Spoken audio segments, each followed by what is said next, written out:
I observed this very similar, spiritually speaking, very similar behavior, whether you're talking about people on the left or on the right, politically, but also mainly I'm talking about the various isms on the left. So ecumenism and the ecumenists that we call the ecumenist over here, and the zealots and the super undiscerning zealots on the right who've gone into schism, whatever. It's very similar behavior. I'm always amazed at that, and similar spiritual dynamic. They're both control oriented, and they're both suffering from lack of trust, authoritarianism, for a variety of reasons, and yet they think of themselves as opposites, right? Like during the communist period, Father Seraphim Rose writes in the 50s. He says there's no real difference spiritually between communism and capitalism. They're both godless, and they're both about utopia, right? But you can't see, and so I'm just saying there's many things that seem opposed, but because they're godless or they don't have, they're not deep in Christ, they have similar spiritual diseases, spiritual behaviors, but different, angles, let's say. And I'm always just fascinated by that because we're talking about the Royal Path. This is the Royal Path podcast. I think that's a huge topic we could talk about sometime. Yeah.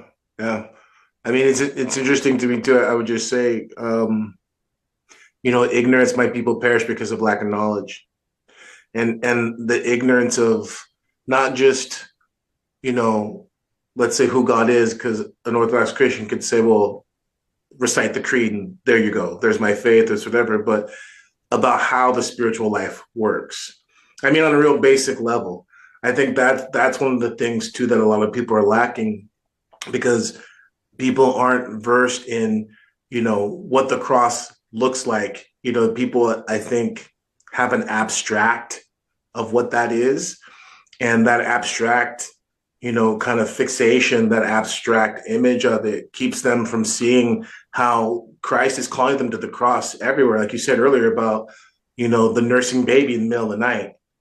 Someone might hear that and go like, oh, that's kind of a nice analogy that you're drawing, but they don't understand. No. If you actually enter into that and understand that God has provided the means, God's given you the crosses you need for your salvation. That's where that faith comes in, trusting.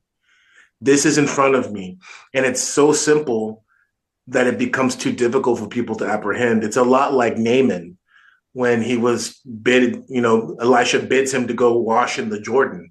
He's, get rid of his leprosy. He's like, no, I'm not going to do that.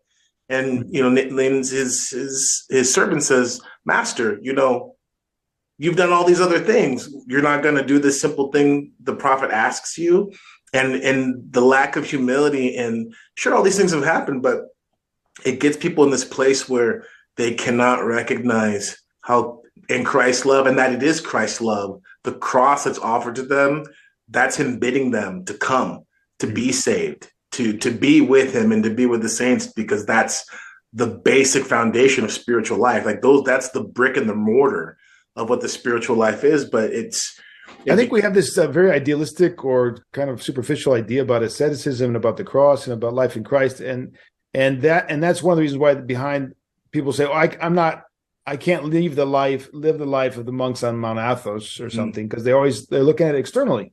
But Christ is, first of all, you're an Orthodox Christian, you're baptized Christian, made in a community. Christ is within you, right? Secondly, Christ and the providence of God, everything you do is under the guidance. He's either allowing or guiding. It's his either goodwill or his allowance. Everything is in the providence of God. Every single thing that happens in your life, nothing, he says, even the hair from your head does not fall if it's not allowed by God and not willed by God. So the life in Christ is immediately in front of us. Every single second of our life, it's all there. The cross is there. The resurrection is there. It's all there. And tragically, we look most of the time somewhere else to find Christ, somewhere else to find his providence and his love, somewhere else to see his presence in our life. And it's tragic. As Orthodox Christians, we really don't have any excuse. I mean, we know that he is closer to us than we are to ourselves. right? He's in every cell. The life of every cell of our body is there because he is life. He is the life of the world. There's nothing that exists that is not supported and in this by his presence, right? But I think if we can understand that, go deeper in that mystery, we're going to immediately start to live deeply. I mean, it's right in front of us.